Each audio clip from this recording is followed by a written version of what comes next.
Welcome back to the Welsh History Podcast, Episode 85, The Rise of Llywelyn the Great. As we've covered this podcast, I think one of the things that I've heard mentioned to me quite a bit is the idea of talking about an era in Welsh history, which I think a lot of people have a lot of ideas about and a lot of knowledge of. Certainly, if you have studied any sort of Welsh history at all, you know about the two characters we're going to get to over the next few episodes. One of which, of course, is Llywelyn the Great, the Prince of Wales, and his grandson Llywelyn the Last. These two gentlemen kind of make that connection that we will certainly be covering in depth quite a bit. They are important figures in both the rise of Gwynedd as the supreme power in Wales, and also the reason why they collapse and Wales is officially conquered. You can't, even if you look at it from a standpoint of a positive Welsh source, you can't do anything but recognize that that is the case, that both of these gentlemen are the reason why it rose and the reason why it fell. And because of that, they're fascinating people to look into. They have fascinating lives that go along with it. We have a lot of writings about them simply because they were in an era where England was suddenly receiving a lot more documentation because of Edward I and his progenitors and his ancestors. As the Plantagenets kind of took over ruling England, they obviously started to conflict with their western neighbors and northern neighbors, let's be honest, and neighbors in general. And so this is, as I say, a very interesting and fascinating era to look at. So how about we get to it, shall we? In 1160, Madog ap Merduth died, and Powys split into a north and south version to the various heirs.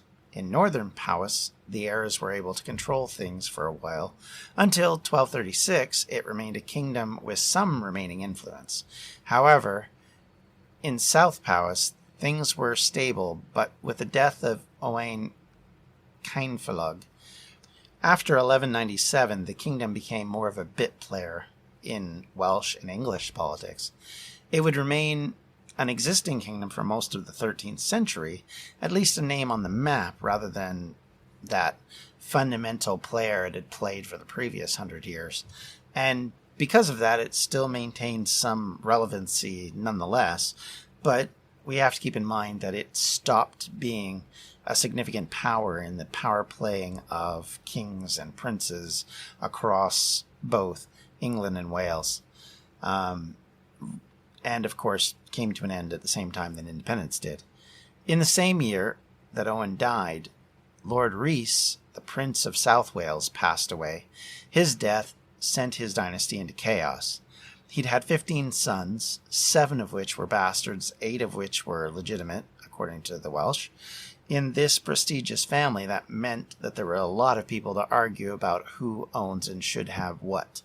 While the oldest son, Griffith ap Rhys, kept things relatively together, but only for 4 years, as he passed away in 1201, which meant his influence on Welsh history was mild, to say the least. And because of this, his kingdom would fall into chaos and ruin, and realistically would again be another major dynasty that would come to an abrupt end very shortly. As these centers of former Welsh dominance dissipated, in their place, of course, Gwynedd started to rise again. We talked a little bit about this in the past. The largest benefactor of Powys was Owain Gwynedd, who lived 9 years past his brother-in-law. Owen died in December of 1169, to the everlasting praise of his chroniclers, who described him as a man of great goodness, with very great nobility, wisdom, and the bulwark of Wales. His progeny did not fare as well, at least for the next 30 years. Unfortunately for them, Gwynedd in this period had a lot of instability. Llywelyn, who was the heir to the throne, wasn't able to outlast his brothers and was eventually ousted by David, his brother, who sent all of his brothers and nephews packing and a lot of whom ended up in Ireland, one of whom did not. We'll talk a little bit about him in a few minutes. However, during all of this, there was one brother who ceased, or at least was not really ever mentioned, and that's Llywelyn ap Owen. Now, apologies if my pronunciation is not great, but here we go. Now, he was someone who was claimed to be a son of Owen, someone who had been considered lesser important, lesser in his abilities. In fact, he was nicknamed the Flat Nose. At least this was mentioned by Gerald, who was close enough to being a peer of him. And this may be due to a couple of different things. According to later tradition, he may have been disfigured, thus the name Flat Nose, which would explain that, or possibly also disabled. This may explain why he plays no part in the conflicts of his brothers. If he had a mental instability or a mental disability, he may not have been able to take part in it. He may not have understood fully what was going on. If it was just a disfigurement, then that doesn't explain that, but it could be that he didn't have the followers surrounding him that, say, someone who was considered to be more noble or more delicate in appearance, let's say, would have. So he may have struggled to get a following behind him. Also, there is just not a whole lot about him that gets mentioned, so you also wonder how significant he is in this conflict with his brothers.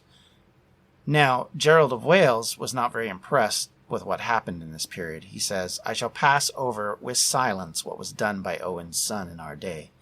When he himself was dying, in their desperate attempts to gain the inheritance, they showed complete disregard for brotherly ties." Gerald goes so far as to claim that only one of the sons was even legitimate, but this may be due to Owen's excommunication over marrying his first cousin, Kristen. However, the sons that he called legitimate was Llywelyn. Llywelyn was married to Merad, or also known in some sources as Margaret, the daughter of Madog, and seemingly ruled a small portion of South Gwynedd while his brothers fought over the main crown. In 1173, in a year that the Brute describes as the best in the spring and a misery the rest of the year, Marad bore a son to Llywelyn, and they named him Llywelyn. A year later, the baby and mother were widowed and fatherless, as Llywelyn died in 1174. Of course, other than these bits and pieces which we have, that's it. That's all we really know about one of the fathers of the greatest princes in Wales. Someone who had such a historical influence on the rest of Welsh history, and his parental figure is just not really important enough to be named beyond that, which, if he was disabled in some way, may explain a lot. He would possibly be considered an embarrassment compared to the backdrop of his father and his son. And with that in mind, the chroniclers may have wanted to avoid talking about him other than just in the aspect of him being a parent. His son, on the other hand, appears to have grown up with a chip on his shoulder. According to Gerald, when he went north to visit Gwynedd, he found Llywelyn at 12 years old already looking to bring down his uncles, David and Rodri. As Gerald put it, the uncles had lands and connections, and Llywelyn was completely destitute of lands or money, but he was legitimate, and could therefore trust in the vengeance of God. So, why was Llywelyn so driven? Likely, his father lost his possessions either at his death or shortly before, when the overthrow happened of all of the brothers and nephews. He was most likely kept out of Gwynedd for a while. Much like his great-grandfather, he was left wanting more than what life had allotted him at that point. His mother, it was suggested, may have remarried to a Corbett, who was a marcher from the Shropshire area, which, as a princess to a Powys monarch, might make some sense, as obviously Shropshire and Powys are side by side, and it would mean that Llywelyn was brought up outside of Wales, or at the very least outside of Gwynedd, and this in itself may have stroked the fire of his desire for vengeance. Looking at the math, though, I think Gerald may have had his timing off. Most likely, if this was during the Baldwin mission of 1188 and he met Llywelyn then, he was likely closer to 15 than 12, which would make a lot of sense, as he would have been seen of age which at least now would be a threat to his uncles. At 12 years old, they may have considered that an adult, but the reality of it is a preteen leading an army successfully, I'm not sure that would have worked as well. However, going back to his upbringing, Llywelyn was well versed in French and the courtly language of England at the time. He worked well with the Marcher lords as well, which makes you wonder if his connections in early life served him in later life, as he had to deal with all these English lords who would be clamoring to take him down a peg under normal circumstances. Whether he was 12 or 15, Llywelyn did make his way to Wales. If we were to go by the timeline, that puts him in the area during about 1189. The Brute, or the Chronicle of the Princes, tells us that he was working with his uncle to take down Dafydd, and certainly worked with his cousins, if nothing else. The three brothers, or at least their sons, had ruled Gwynedd together for some time. So what had set them at each other at this point, this of course being the questions, why were the uncles fighting amongst themselves, and why did they see a need to take down Dafydd? Dafydd had ruled Gwynedd for 20 years by this time. His brothers and nephews finally had carried out their attack against him. Kynan and Rhodri were a party to the defeat of their brother, which is an interesting in light of the comments by Gerald about the brothers, and specifically about this idea that Llywelyn somehow didn't need them. Apparently he kind of did. And Llywelyn and his cousins, Merduth and Griffith, sons of Kynan, and they were effectively the three leaders in charge of overcoming Dafydd. Now, the one question you have is this because the younger generation was sick of the older generation? Was Llywelyn kind of the ringleader who got these two involved, or was it the other way around? Were they already trying to revolt and went to Llywelyn seeking his help because of his connections to the east, both with the English court and with the Powys court? Could there be, multiple reasons why he's brought on board, and did he just basically assume charge once he got there? Or, like I said, was he always the one who was in charge and these guys just came to him needing his help? Or did he come to them needing their help? We don't fully know. Unfortunately, the stories and the explanations we have don't go into it. But certainly it does make one wonder if that is exactly what happened. And as it turns out, at a battle at Aberconwy in 1194, they defeated Dafydd and captured him. And he was then sent away from Gwynedd eventually to live out the rest of his days in England, while Llywelyn traded places with his uncle as the ruler of the southern part of Gwynedd and the most powerful ruler in the triumvirate, if you want to call it that, between the uncles and their nephew. In 1195, Rhodri passed away, leaving his lands into the hands of his sons, but they would not last in their hands that long. In 1197, as mentioned earlier, Powys and Deuddbarth suffered losses that left them unable to stop Llywelyn, who had conquered much of eastern Gwynedd at the time. He jointly ruled with his cousins, those two that had worked with him earlier through the revolt, and were very much a part and a party to this. But by 1201, Griffith had also died, and thus, slowly but surely, Llywelyn was taking control.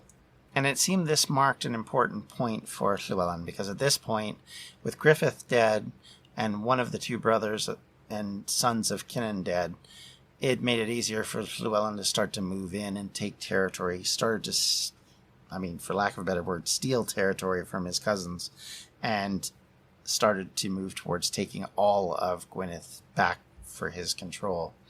And at the same time, he was making maneuvers by making alliances with kings and Powys, and trying to build connections within the kinship, because of course there is some speculation that Llywelyn may not have even known a lot of Welsh before he got back to Wales, that because he'd been speaking in courts in England and he had learned Latin and French, which were major languages obviously in England at this time, he may not have been as well versed at it. That's purely academic speculation without a lot of backing at this point, but certainly it is one that you have to question with the way his life went, as if he had a lot of opportunities to continue to learn and develop his links to his cousins and ancestors and all of these people that were spread across Wales that he had some sort of relationship with.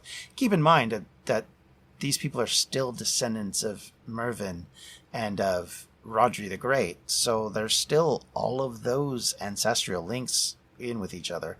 This is a time when everybody was known by patronymics, and so, the farther back you could go, the better your linkage is with the past, the better it would be for you. So if you can say, I'm a descendant of Rhodri the Great, that certainly helps. And of course, that family linkage, whether it's real or imagined, as the case may be at sometimes, certainly helps when you're dealing with relatives, in quotes.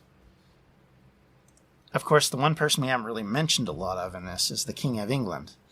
At this point, in 1201, the king is John, of course, of Robin Hood fame, for those of you that know those stories. And of course, more importantly, in history, he's also known for the Magna Carta because of his mismanagement of his lords. And Llywelyn has a lot to relate to John because, of course, there's a lot of things that come about that he has to deal with the person who would eventually become his father-in-law. And luckily we have a copy of some of the documents that they drew up together in 1201. Of course, they entered into a treaty, and this treaty, which the text of which still survives, says that Llywelyn and his leading men, or his nobles, swore loyalty, fealty, and promised homage to the king, while John then conceded that either Welsh or English law might be employed in the lands subject to Llywelyn, thus giving him royal recognition and, of course, surviving practices of Welsh legal framework being recognized by the English king would obviously be important. I mean, it does make sense. Although, in all fairness, there isn't much the English could have done if he legitimately practiced English or Welsh law. I don't think they could have enforced a whole lot. But the fact that this is put down in some sort of law or some sort of code or treaty shows that it was important to both sides and did mean something. And in fact, historian R. Davies argues that this link between the laws of Wales and the laws of England are one of the conflicts and one of the key marker points of the 13th century. It was one of the big debates between the two sides as to what everybody had to be respected towards and respectful for. And I think that's important to keep in mind. Not dissimilarly important was 4 years later, a relationship between Llywelyn and John had grown so much that they actually formed a familial relationship because John's illegitimate daughter Joanna married Llywelyn. And this, of course, is a major significance because this would be one of the first times that the Anglo nobility married into a Welsh nobility as opposed to the other way around. Of course, we have the example of Nest, who was the lover of the King of England, Henry I, and then eventually became a part of the Marcher Lords as she married one of them. But the reality of it is we didn't have a lot of instances where that was the other way around, not since the Normans had come anyway. And this is kind of one of those first things which creates yet another link between the two sides. Of course, this doesn't stop either side from fighting. It never did with the Welsh. Why would it now? So certainly that's something to keep in mind. But nonetheless, it's an important point in the history of the Welsh-English relationship. And most importantly, it also acknowledges the fact that Llywelyn, even at this stage, and we're talking about someone who's in his 20s at this point, had a dominant over his kingdom, but also had dominance enough to be recognized as important enough that the King of England would marry his daughter to him. And so he had to be somebody he had to worry about. He had to have treaties with. He had to be someone of significance enough that you had to work with and marry into to keep him on your side. Because if you didn't, who knows what would happen. Now we know at this point, shortly thereafter, John will get into all sorts of trouble with his own nobles, and within a decade will have signed the Magna Carta. And of course, Llywelyn and his heirs will have something to do with that as well. But nonetheless, this is an important point for the King of England. It's an important point for the Prince of Wales, and it will again, show the significance of the role that Llywelyn was playing in the Welsh politics and really in the English politics. So it's something to keep in mind. It's a significant moment, and because of that, it's the moment that we're going to close out our discussion of this point in his life. As we progress along, we'll talk about a lot of other things in relation to that, to Llywelyn and his life, and we'll get in more details of his growing kingdom and how he ruled it. But until next time, we'll talk to you all later. Thank you so much for listening. For those of you who are Patreon supporters, please check out the Patreon page. We just put up a new video yesterday. And of course, there is more to come on this front. And if you want to become a supporter, certainly you can do that at patreon.com/Welsh history. And I put up some commentary videos periodically, and I'm trying to do those on a monthly basis going forward, and talk about kind of what you want to see coming forward out of this podcast. So please consider checking it out. And I appreciate all those who have, and I appreciate your listening. And thank you, everyone. If you have any comments, questions, or concerns, you can always reach me at welshhistorypodcast@gmail.com, on Twitter at welshhistorypod, or on Facebook at Welsh History Podcast at facebook.com/Welsh History Podcast. Until next time, everyone, take care. Have a great day.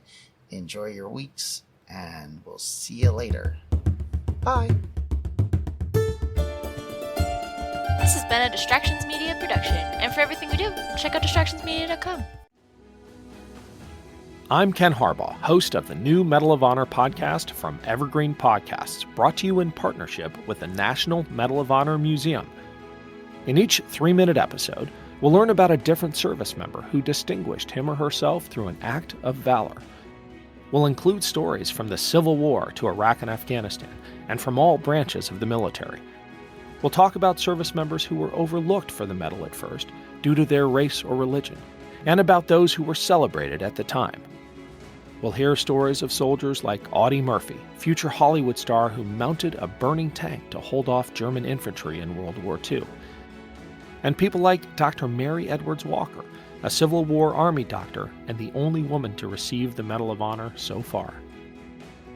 Learn about these heroes and more wherever you get your podcasts.